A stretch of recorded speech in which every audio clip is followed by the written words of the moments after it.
Soy Roberto Pombo. Bienvenidos a Mis Preguntas, un programa de Prisa Media patrocinado por CAFAM, Caja de Compensación Familiar. Llegamos al capítulo número 100, un recorrido de hacer preguntas, encontrar respuestas a algunas y quedarme con más dudas que respuestas en otras. Desde la inteligencia artificial, el hambre, la salud mental en niños, hasta la paz total, la vida de una lideresa trans en el sur del Caquetá. ¿Cuáles han sido los mejores aprendizajes de estos 100 capítulos? Para este capítulo hablamos con la exministra de Cultura Paula Moreno, con el escritor Ricardo Silva, con la periodista Paula Ricciuli, con el psiquiatra Mauricio de la Espriella. También consultamos a María Mercedes Acosta, cofundadora de la Fundación Sentido, al influencer gastronómico de Bogotá, It's, Alejandro Escayón, y al senador David Luna. Soy Roberto Pombo. Este es el capítulo 100 de Mis Preguntas. Bienvenidos. El número 100 es un número que me parece mágico. Es la fundación del sistema de porcentajes, en el que 100 es la totalidad. Es el resultado de la suma de los primeros 9 números primos. Tratándose de grados centígrados, es la temperatura a la que el agua llega a su punto de ebullición o por lo menos al nivel del mar. Es el número de años de un siglo. Es el número que corona la primera centena y aunque tiene aproximadamente 30 patas, le decimos 100 pies a un miriápodo o insecto alargado. Y es así porque el número 100, más allá de sus significados matemáticos, también es un símbolo de algo completo o ideal, que cierra. Por eso, la novela merecedora del Premio Nobel de Literatura en 1982 se llama 100 años de soledad, y no 84 años de soledad o 172 años de soledad. Hace un poco más de 2 años nació este proyecto, que para muchos es podcast, para otros parte de su dieta radial. Queríamos un programa que unificara a los medios de comunicación más importantes del Grupo Prisa en Colombia, W Radio, Caracol Radio y El País América Colombia en su versión digital. Por esos días había dejado de ser el director del diario El Tiempo y tenía una sección en un programa de la tarde en la W en la que me hacía preguntas. Fue entonces cuando, en conversaciones con Juan Abel Gutiérrez y Daniel Sampero Espina, nos surgió la idea de que esas preguntas pudieran ser las que guiaran el programa que la cadena estaba buscando. Desde entonces han pasado 2 años, no solo de este podcast, sino del gobierno del presidente Petro, con quien prácticamente compartimos nacimiento. Solo un mes antes se posesionó como primer mandatario quien sería el primer presidente de izquierda de Colombia. Quiero decirles a todos los colombianos y todas las colombianas que me están escuchando que hoy empieza nuestra segunda oportunidad. Nos la hemos ganado, se la han ganado, su esfuerzo valió y valdrá la pena. Es la hora del cambio, nuestro futuro no está escrito, somos dueños del esfero y del papel y podemos escribirlo juntos, en paz y en unión. Era una novedad para todos y en ese momento había muchas preguntas sobre lo que le esperaba al país, acostumbrado a gobiernos casi siempre de derecha o de centro. Si por un lado había desconfianza hacia la figura del presidente, también había una Colombia esperanzada en que habría un cambio. Pero el sentimiento en común de todos los colombianos era una pregunta: ¿de qué tamaño iba a ser el cambio prometido?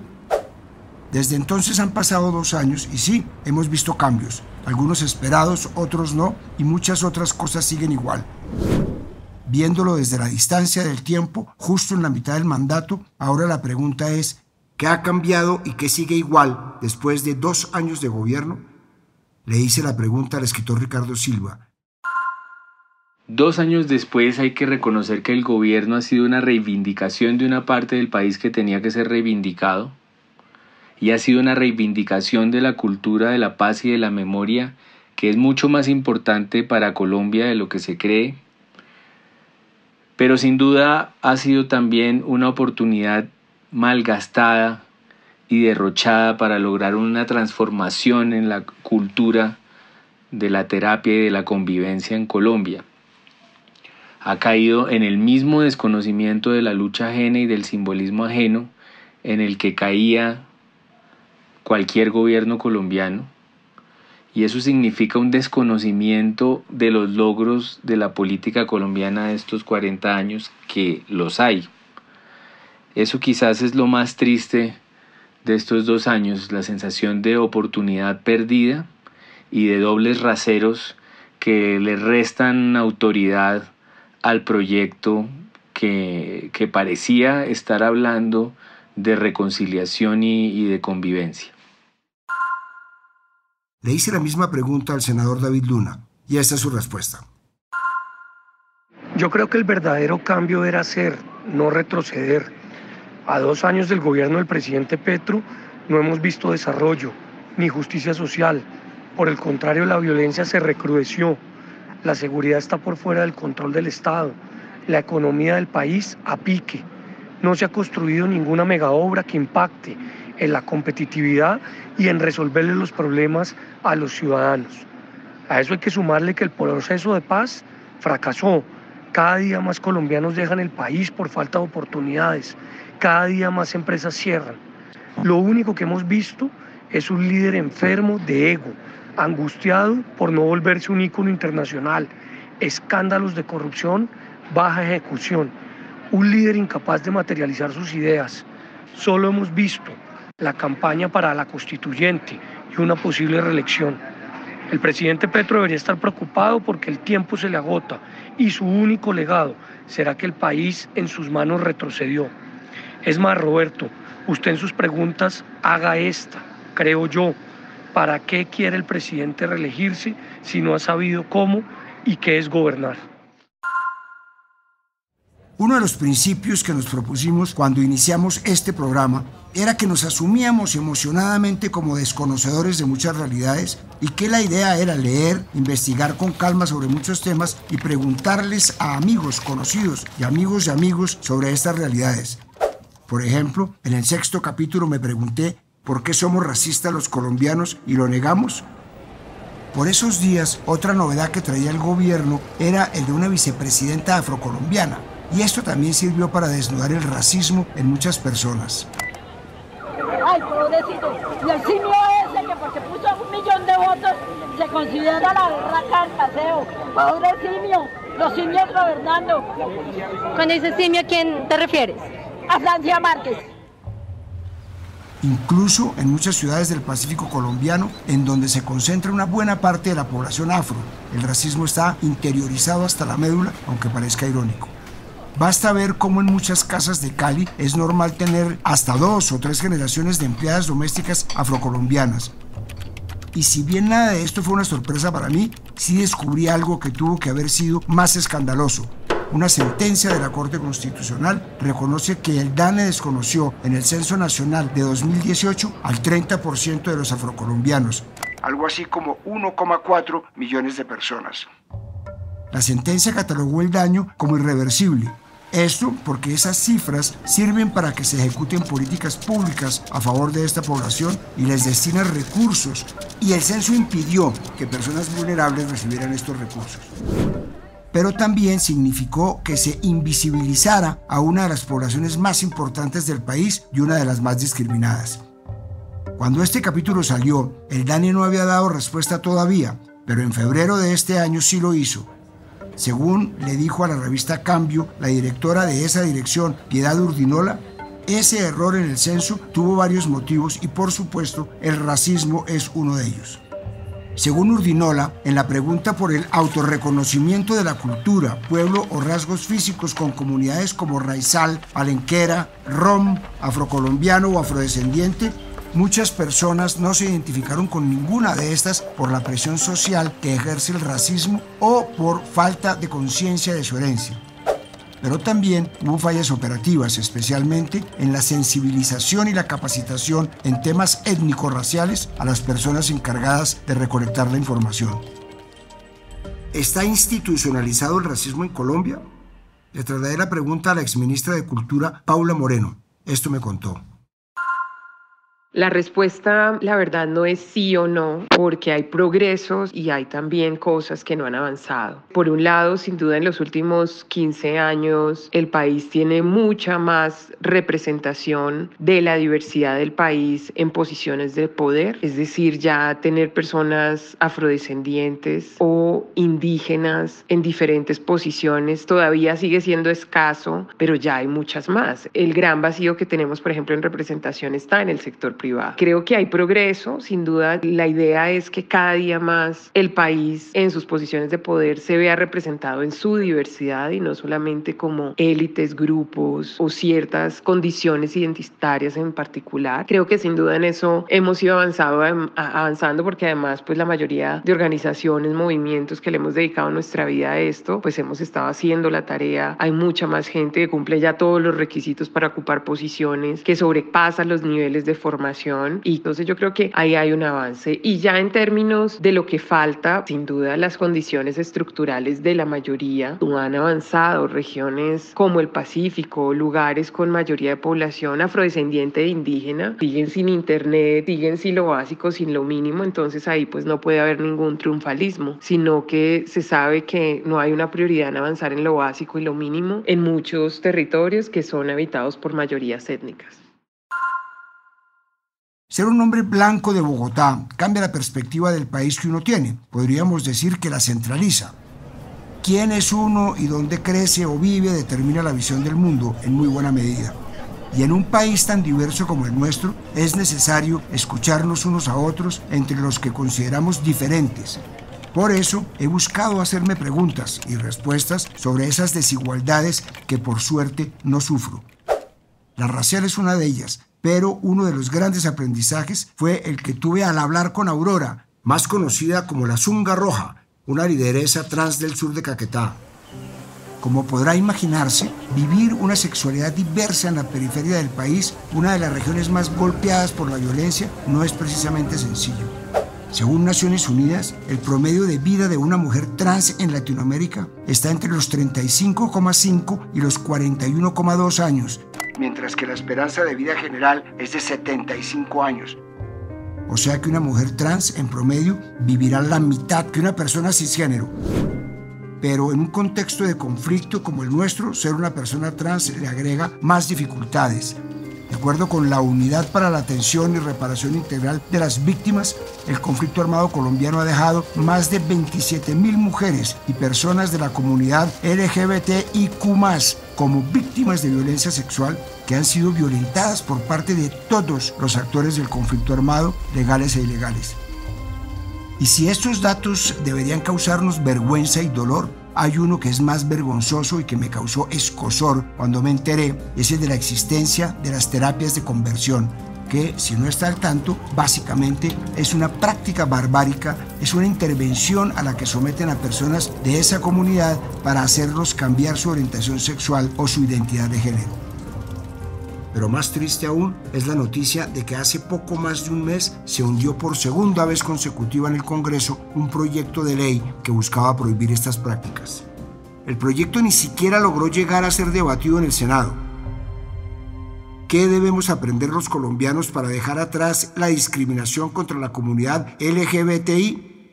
Esto me dijo María Mercedes Acosta, cofundadora de la Fundación Sentido.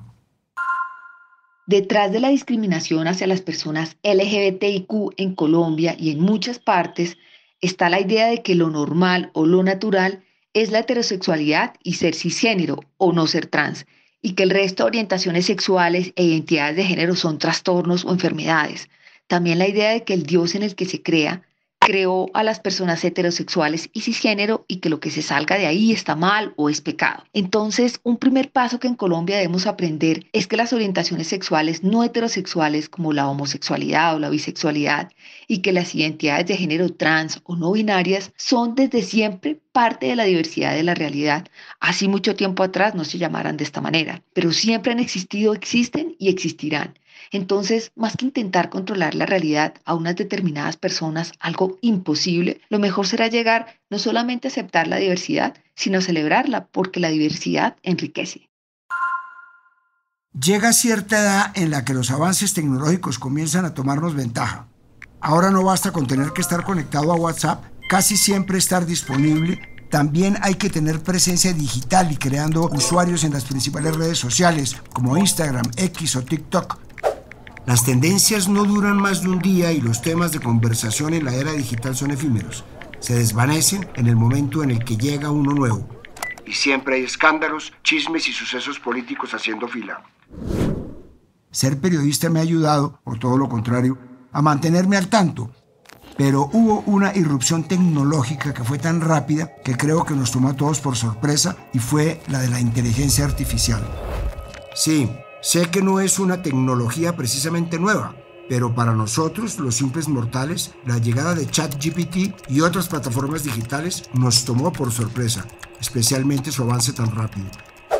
Han pasado casi 2 años y en tan corto tiempo esa tecnología se ha metido en todos lados. El capítulo sobre la inteligencia artificial se emitió en marzo de 2023 y en ese momento me maravillaba cómo el ChatGPT iba escribiendo una invitación o un hilo de X ante la mirada incrédula y recordé un fragmento de 100 años de soledad. Comillas. Al ser destapado por el gigante, el cofre dejó escapar un aliento glacial. Dentro solo había un enorme bloque transparente con infinitas agujas internas en las cuales se despedazaban estrellas de colores, la claridad del crepúsculo. Desconcertado, sabiendo que los niños esperaban una explicación inmediata, José Arcadio Buendía se atrevió a murmurar: «Es el diamante más grande del mundo». «No», corrigió el gitano, «es hielo». José Arcadio Buendía, sin entender, extendió la mano hacia el témpano, pero el gigante se la apartó. 5 reales más por tocarlo. José Arcadio Buendía los pagó y entonces puso la mano sobre el hielo y la mantuvo puesta por varios minutos mientras el corazón se le hinchaba de temor y de júbilo al contacto del misterio. Cierra comillas. Ha pasado poco tiempo, pero ya esta tecnología está presente en todos lados. En WhatsApp, en Instagram, en los traductores, en fin. Se ha convertido en un dolor de cabeza para docentes por el uso que le han dado los estudiantes para hacer trabajos y una ayuda para redactores de agencias de publicidad. La inteligencia artificial, que es mucho más que el famoso ChatGPT, también ha hecho un aporte importantísimo a la tecnología médica. Por ejemplo, gracias a esta tecnología, radiólogos, oncólogos, neurólogos y otros profesionales de la salud pueden detectar anomalías más rápidamente y de forma más certera en imágenes diagnósticas, como radiologías y ecos. La pregunta que nos hacíamos hace poco menos de 2 años en el capítulo era qué impacto tendrá en nuestra vida la inteligencia artificial, y desde entonces ya vimos lo que puede hacer. Pocos capítulos me han hecho salivar como el número 14, en el que me pregunté, entre otras cosas, si Colombia es una potencia gastronómica. Leer y hablar de posta cartagenera, lechona, sancocho, aborrajados fue maravilloso. Pero mejor todavía fue hacerlo sobre una selección de cocineros que han ganado las estrellas Michelin y saber que nuestra gastronomía tiene más importancia de lo que creemos. Nuestra cultura culinaria, aunque en el día a día sigue siendo tradicional, en los restaurantes ha ido ganando terreno. Si en las décadas de los 80 y 90 las cartas de los restaurantes estaban llenos de platos continentales, hoy en día los restaurantes que conocemos como de alta cocina han incorporado las recetas más colombianas a sus menús con un toque moderno. En los últimos 20 años, chefs y restaurantes colombianos comenzaron a aparecer en las grandes listas y guías como la Michelin. Descubrir que las delicias que crecimos comiendo ahora son parte de los platos más codiciados en el mundo fue una gran revelación. Y esto no se ha dado de manera espontánea, sino que se ha dado gracias a que muchos cocineros se han dedicado a la investigación de la gastronomía nacional, de rescatar recetas y platos tradicionales, reinterpretarlas y darles un giro para ponerlos en la mira de los críticos culinarios en todo el mundo. Investigando para este capítulo me sorprendió gratamente ver que varios chefs colombianos han ganado estrellas Michelin con sus restaurantes en el exterior, como Juan Manuel Barrientos, Edwin Rodríguez, Juan Camilo Quintero, Roy Cáceres y Sebastián Vargas. También encontré hitos importantes como el de la chef Leonor Espinosa, quien alcanzó la distinción de mejor chef mujer del mundo por la lista 50 Best. Otro ejemplo de que hemos ganado terreno en la gastronomía es que en los World Travel Awards, considerados como los premios Oscar del turismo, Colombia interrumpió 8 años de victorias que traía Perú como destino líder culinario en Sudamérica. La despensa nacional es el secreto de este boom. Colombia goza de una gran variedad de ingredientes que se dan en los mares, montañas, llanuras y desiertos que por suerte tenemos. Trabajando en este capítulo, aprendí que sí somos una potencia gastronómica. Pero más allá de los restaurantes de alta cocina, en la cocina del día a día, la casera y la de los restaurantes callejeros, también podemos considerarnos potencia mundial gastronómica como México. Esto me dijo el influencer gastronómico de Bogotá, Eats, Alejandro Escayón.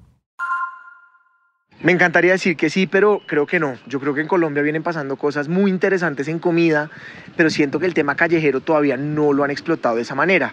Cuando uno ve países como México, como diferentes países en el sudeste asiático, el tema de la comida callejera se vuelve parte de la identidad.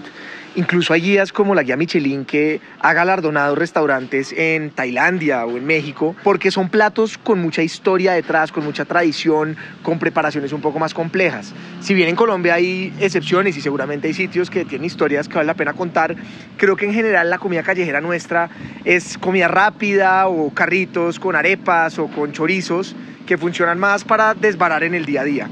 Entonces creo que en Colombia están pasando cosas muy interesantes en gastronomía, pero creo que para decir que somos una potencia mundial en comida callejera nos falta mucho camino. Y quizás uno de los aprendizajes más sorprendentes de estos 100 capítulos fue el del poder que concentra una cantante de pop, Taylor Swift. Como se imaginarán, cuando mi equipo de trabajo me propuso hablar sobre ella, mi primera reacción fue preguntar ¿quién es ella? Más allá de cualquier fenómeno musical pasado como Madonna, Michael Jackson o incluso Elvis o los Beatles, Swift ha roto con todos sus récords. Pero no se trata solo de eso, sino de su influencia a nivel económico, cultural y político. Por ejemplo, me impresionó enterarme de que su gira de Eras Tour mereció un informe de la Reserva Federal de Estados Unidos en el que explica que los conciertos de Swift han disparado los ingresos por turismo en ciudades como Filadelfia. Citar las cifras récord de la cantante me tomaría mucho tiempo, por eso prefiero destacar la sorpresa que me causó ver la influencia política que tiene, debido a que fue víctima de suplantación de identidad en un video de deepfake. O sea, un video falso que está editado para que parezca que alguien sale en él. El Congreso de Estados Unidos decidió, después de un buen tiempo, legislar sobre el tema. Y el hecho de que un simple post suyo en Instagram invitando a votar en la jornada de 2018 hizo que 24 horas después casi 65.000 estadounidenses de entre 18 y 29 años se registraran para votar. El año pasado hizo lo mismo y el número de registros nuevos fue de 35.000. Y el hecho de que los candidatos a la presidencia de Estados Unidos, Donald Trump y el ya retirado Joe Biden, prácticamente se pelearan por su respaldo. ¿A qué se debe ese fenómeno musical, político y cultural? Esto me contó la periodista de la revista Shock, Paula Riccioli. Pienso que la sobreexposición de la vida de Taylor Swift ha sido muy importante para su éxito artístico, ya que la forma en la que narra las historias de sus relaciones le ha permitido crear una conexión muy auténtica y muy genuina con sus fans. Todo lo que pasó, por ejemplo, que con la bufanda roja, que el ex dejó en la casa, bueno, ese tipo de anécdotas y ese tipo de situaciones pues resuenan mucho con sus fans y hacen que ellos se sientan también parte de estas historias. Por otro lado, siento que hay algo en lo que ella ha sido muy hábil y es en generar expectativa sobre sus relaciones personales. Ya cada vez que tiene una nueva pareja, entonces se habla de cómo va a ser la canción, cómo va a ser el álbum. Entonces ella ha sabido capitalizarlo muy bien para que la atención se centre no solo en ella, en lo personal, sino también en su música. Eso ha sido algo que ella ha sabido aprovechar muy bien, como dirigir la conversación para que vaya hacia su música, que es pues de lo que ella vive. Pero hay un capítulo que tiene un lugar especial, no solo por los aprendizajes, y es el número 38, en el que hablamos sobre una pandemia que no vimos venir y que llegó justo después del COVID-19, los problemas de salud mental en niñas, niños y adolescentes. En ese capítulo contamos la historia de María Isabel, una niña que tan solo a sus 9 años ha tenido que sufrir una ansiedad que la ha llevado a la costocondritis. María Isabel, a pesar de que por suerte cuenta con una familia que la ama, la apoya y tiene los medios económicos suficientes para llevarla a especialistas médicos, tiene que sufrir otro grave problema: la escasez de psicólogos, psiquiatras y otros profesionales de la salud mental. Colombia cuenta solo con 2,5 psiquiatras por cada 100.000 habitantes, cuando la tasa recomendada por la Organización Mundial de la Salud es de 10 por cada 100.000. Y si esta es la suerte de una niña con una familia de estrato 6, ¿qué pueden esperar el resto para los que el acceso a servicios de salud mental es un lujo? Según datos de la Cámara de Representantes, al menos 44,7% de las niñas y niños tienen indicios de algún problema mental como ansiedad o depresión, y según el DANE, el 52,2% entre 12 y 17 años presentaban por lo menos 1 o 2 síntomas de ansiedad. Todo lo que hablamos en ese capítulo será más fácil de entender en 20 años, cuando estos niños que están creciendo con serios problemas de salud mental van a ser los adultos que estén a cargo del mundo. Por suerte, María Isabel ahora está mejor. Sin embargo, no es posible decir lo mismo de la gran mayoría de niños y niñas con problemas de salud mental. ¿Qué hace falta para priorizar la salud mental en el sistema de salud colombiano? Esto me contó el psiquiatra Mauricio de la Espriella. La importancia de la salud mental en nuestro país es una prioridad. Debemos entonces acogernos a los diferentes aspectos que tienen que ver con las patologías en general. Debemos fortalecer la promoción de la salud mental desde los diferentes sectores, desde la comunidad, desde la familia, en el trabajo, en la academia. Reconocer que la salud mental es fundamental para llevar una vida tranquila, obtener un bienestar. Pero también es fundamental reconocer y prevenir los problemas en salud mental y los trastornos de salud mental. Una vez que se reconozcan, es fundamental entonces buscar de forma oportuna e inmediata los actores que puedan de alguna manera intervenir, que en este caso es el sector salud, para disminuir, por supuesto, la carga de la enfermedad. Esto es, evitar muertes prematuras y el impacto que tiene los problemas y trastornos en salud mental en la discapacidad. Y sin duda alguna, una deuda que está pendiente en nuestro país es el proceso de rehabilitación que incluye fundamentalmente un proceso que disminuye la discriminación y el estigma, favoreciendo una inclusión social de las personas que padecen trastornos mentales. Y por supuesto, por último, la salud mental es una responsabilidad intersectorial, no solamente del sector salud, la responsabilidad es absolutamente de todos. Más allá del poliamor, el racismo, la vida de una lideresa trans, la inteligencia artificial, la salud mental de niños, niñas y adolescentes, en estos 99 capítulos aprendí el valor de la curiosidad, de saberse desconocedor de muchos temas para así poder sonreír al descubrir todos los días algo nuevo. Espero que vengan muchas más preguntas sobre muchos más temas. Gracias a ustedes por acompañarme. Soy Roberto Pombo. Este fue el capítulo 100 de Mis Preguntas. Nos vemos en el próximo capítulo. A partir de este momento, este capítulo de Mis Preguntas queda disponible en todas las plataformas de podcast. Este episodio fue posible gracias a CAFAM, Caja de Compensación Familiar. Dirección, Roberto Pombo. Producción general, Juan Abel Gutiérrez. Asesor editorial, Daniel Sampero Espina. Guiones, Juan Abel Gutiérrez y Johnny Rodríguez. Producción de campo, Marcela Salazar y Lucía Beltrán. Postproducción de audio, Carlos Bernal.